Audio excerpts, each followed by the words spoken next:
तो hello guys, कैसे हैं आप सब। मेरा नाम है हर्ष राजपूत और आज हम बात करने वाले हैं एक इंटरेस्टिंग टॉपिक के ऊपर कि कपड़े का काम कैसे शुरू करें। दोस्तों, बहुत सारे लोग चाहते हैं जो गारमेंट बिजनेस शुरू करना चाहते हैं, पर बहुत सारी गलतियां उनसे गारमेंट बिजनेस में हो जाती हैं। तो आज हम बात करने वाले हैं कि कौन सी ऐसी चीज़ें हैं जिनको आपको ध्यान में रखना है, कौन सी ऐसी बातें हैं जिनको आप फॉलो करेंगे तो आपको कभी भी नुकसान नहीं होगा। तो दोस्तों, सबसे पहले तो बात करते हैं, अगर आप चाहते हैं कि गारमेंट बिजनेस शुरू किया जाए तो आपको सबसे पहले तो ये सोचना पड़ेगा कि आपको पैसा कितना लगाना है। अब देखिए, ये पैसा आप 1 लाख रुपए भी लगा सकते हैं, 2 लाख भी, 4 लाख भी और 10 लाख भी लगा सकते हैं। ये आपके ऊपर डिपेंड करता है कि आपका बजट क्या है। स्टार्टिंग में आपको ये डिसाइड करना होता है कि आप लाख रुपए से, मान लीजिए अगर आपके पास 2 लाख रुपए हो जाते हैं, ठीक है ना, लाख रुपए आपने अपना लिया और लाख रुपए किसी से उधार लिया और अपना गारमेंट बिजनेस शुरू कर दिया। अब दोस्तों, मैं नहीं चाहता कि आपका गारमेंट बिजनेस में जो आपने पैसा अपना लगाया है वो बर्बाद हो जाए, नुकसान हो जाए आपका, ठीक है ना। क्योंकि देखिए, अगर आपको सही तरीका नहीं पता होगा गारमेंट बिजनेस कैसे शुरू किया जाता है, लोग बता रहे हैं, वीडियो बना रहे हैं, पर लेकिन एक प्रैक्टिकल जो बंदा जो करके देख रहा है ना, उसको कुछ ज़्यादा ही पता होता है, अलग तरीके से नॉलेज होती है। वही नॉलेज आज आपसे शेयर करने वाला हूँ।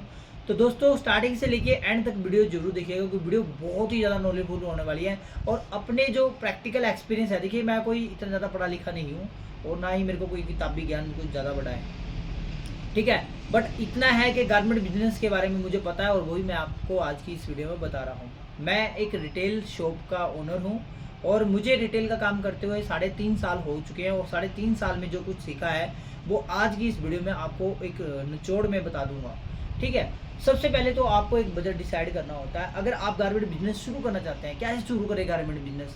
आपके पास मान लीजिए 2 लाख रुपए हैं, आपने लाख रुपए अपना रखा, लाख रुपए उधार लिया, गारमेंट बिजनेस शुरू कर दिए। अब आपको इस पैसे को ऐसे लगाना कि ये पैसा बढ़े।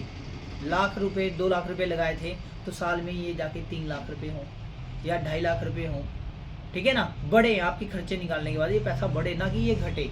अगर घट गया तो आपको जो उधार लिया हुआ है वो चुकाना भी मुश्किल हो जाएगा।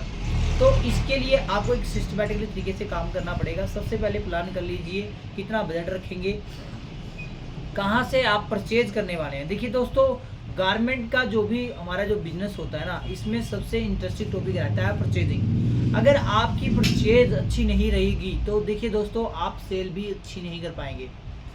सेल मेरे परचेजिंग, देखिए एक मेरा ना मतलब एक परचेज मेरे पास ऐसा टॉपिक है जिसपे मेरा ना 10 वीडियो बना सकता हूँ, लगातार बोल सकता हूँ।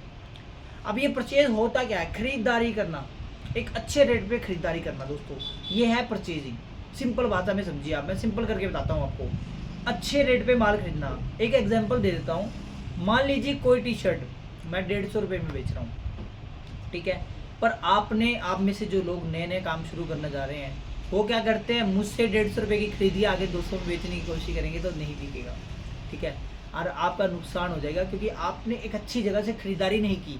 अब आपको ये पता करना है, आप मेरे पास आएंगे तो पूछेंगे भैया आपने कहाँ से खरीदी है, मैं वो कहूँगा भी वहाँ मैन्युफैक्चरर है, वो पार्टी, वो होलसेलर है, उससे माल आप खरीदेंगे, वहाँ से आपको 2 पैसे बचेंगे, ठीक है।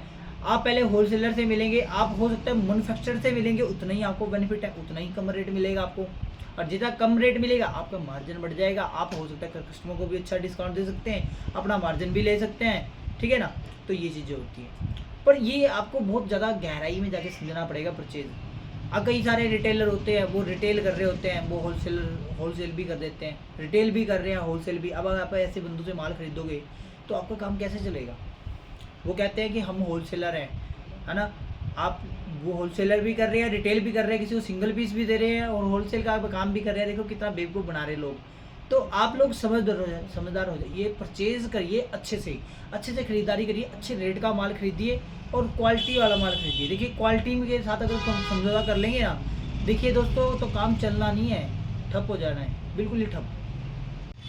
देखिए दोस्तों, अगर आप कभी भी खरीदारी करते हैं तो आपको एक चीज़ का ध्यान रखना है कि जो कपड़ा आप खरीदेंगे वो आपको बेचना भी पड़ेगा, इसलिए अच्छी गुणवत्ता वाला ही कपड़ा खरीदिए। लल्लू लाल कपड़ा, मैं बार बार कहता हूँ कि लल्लू लाल कपड़ा आपको लल्लू लाल ही बना देगा।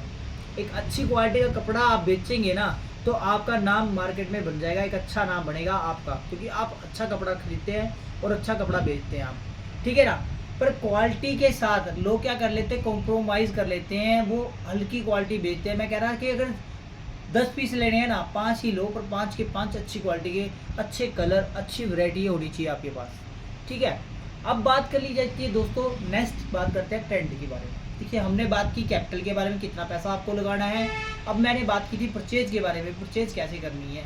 अब बात कर रहे हैं ट्रेंड के बारे में। देखिए दोस्तों, आप अगर कपड़े का व्यापार शुरू करना चाहते हैं तो शुरू करने से पहले आपको थोड़ा सा ध्यान देना पड़ेगा, ट्रेंड और फैशन क्या है, लोग आपके एरिया में कैसा कपड़ा पहनना पसंद करते हैं। देखिए, जीन्स की अगर मैं मेंस वेयर की बात कर लूँ, मेंस वेयर में क्या होता है कि स्ट्रीट फिट पैंटें चल रही हैं आजकल पंजाब, हरियाणा और दिल्ली में, ये हिमाचल वगैरह हो गया, और है ना। तो आपको भी देखना है कि आपके एरिया में क्या चलता है। लड़के लोग बड़े शौक से जो पहले narrow pattern, skin fit pattern, है ना, ऐसी जीन्स से डालते थे, वो आज एंकल फिट, स्ट्रेट फिट डाल रहे हैं। ठीक है, तो आपको पता होना चाहिए। टी शर्ट में आजकल क्या होता है, ऑफ शोल्डर टी शर्ट चली हुई हैं, उनमें फ्रंट में भी काम होता है, बैक में भी काम होता है। तो हमारे पास ये चलता है। आपके एरिया में क्या चलता है, उनकी बाजू ही यहाँ तक आती हैं, तो ऐसे से माल बिक रहे हैं हमारे एरिया में। तो आपको अपने एरिया का टेस्ट पता करना है, और ये टेस्ट कैसे पता कर सकते हैं आप, ये भी मैं बता देता हूँ आपको। वैसे तो मैंने इसके ऊपर बहुत सारे वीडियो बनाए हुए हैं, आप ट्रेंड और फैशन के ऊपर देख सकते हैं जाके, और थोड़ा सा आपको फिर भी बता देता हूँ। आप इंस्टाग्राम देखिए, इंस्टाग्राम पे लड़के लोग या कपड़े की जो दुकानें हैं आपके एरिया में, उनको फॉलो करके रखिए। आपके एरिया के जो लोग फेमस दुकानें हैं जो इंस्टाग्राम पे पोस्ट डालते हैं, उनको चेक करिएगा वो क्या लेके आ रहे हैं, क्योंकि वो ज़्यादा पुराने हैं, उनको ज़्यादा पता है। हो सके तो आप उनके ग्रुप में ऐड हो जाइए, कुछ परचेज करके, जैसे तैसे आपको थोड़ा उनके बारे में पता लगेगा कि वो क्या क्या बेच रहे हैं, किस तरीके का माल बेच रहे हैं। आप भी उनसे मिलता जुलता कुछ लेके आइए, और अच्छी क्वालिटी लेके आइएगा, और उनसे कम रेट में बेचने की कोशिश करिएगा। तो ये आप ट्रेंड और फैशन इंटरनेट से उठा सकते हैं, सोशल मीडिया से पता लगा सकते हैं आपके एरिया में क्या चलता है। लड़कों से मिलके शॉप पे विजिट करके भी आप अपने एरिया का ट्रेंड और फैशन पता कर सकते हैं। ठीक है ना, फिर जाके आप परचेज़ करिएगा। परचेज करेंगे, फिर आपको उन चीज़ों का ध्यान रखना है जो मैंने आपको बताई। अच्छे क्वालिटी भी खरीदनी है, और अच्छे प्राइस में आपको परचेजिंग भी करनी है, तभी आपका व्यापार आगे चलेगा ना।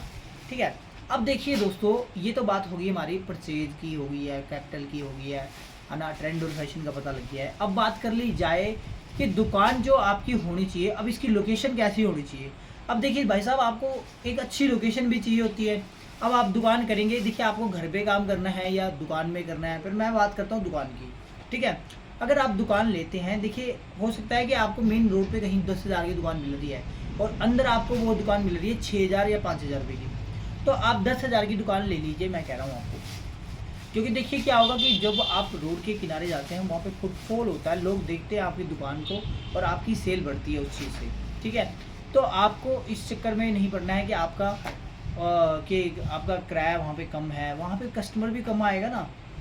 यहाँ तो आपको देखते ही दुकान में अंदर लोग बढ़ जाएंगे, एकदम से आपकी सेल बढ़ेगी। आप पैसा किराया वहाँ से देंगे ना, आप जेब से तो आप नहीं देंगे। ठीक है, इसके बाद दोस्तों आ जाता है आपको थोड़ा सा, आप देखिए मैंने आपको बताया लोकेशन आपको बढ़िया से बढ़िया लेनी है, जहाँ पे स्कूल, कॉलेज, यूनिवर्सिटियाँ हों, बहुत सारे लोग हों वहाँ पे।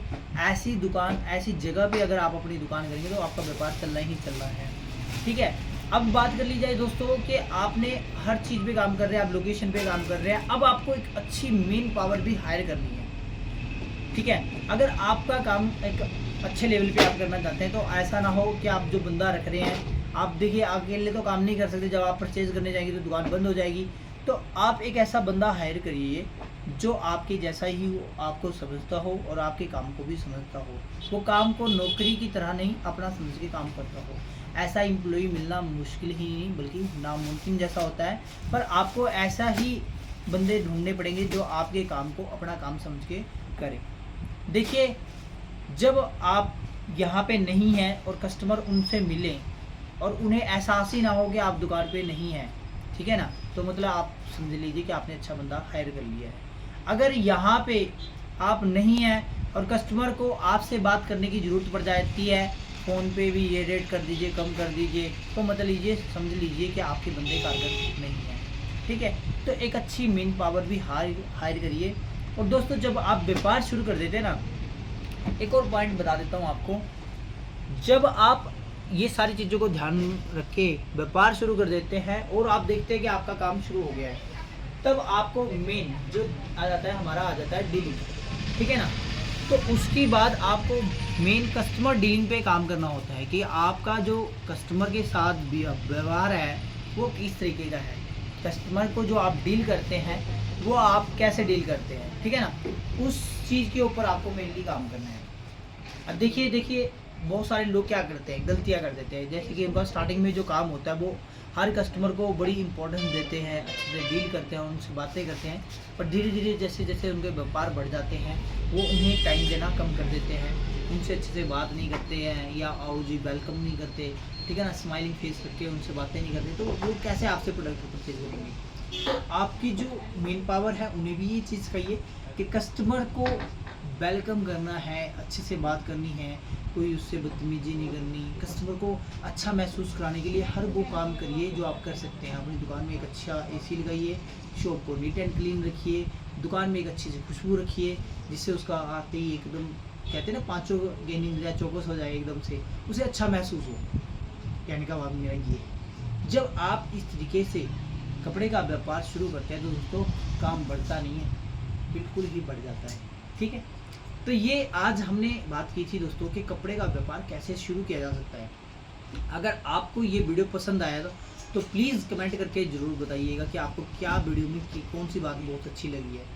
अगर आप इसी वीडियो का थोड़ा सा बड़ा पार्ट देखना चाहते हैं तो वो भी कमेंट कर दीजिएगा, मैं इसी को थोड़ा और अच्छे से एक्सप्लेन करने की कोशिश करूँगा, क्योंकि वो परचेज जो मैंने आपको टॉपिक बताया वो एकमात्र ऐसा टॉपिक है जिस पे मैं 2-3 घंटे बात कर सकता हूँ लगातार, क्योंकि परचेज ही सेल है, ठीक है दोस्तों।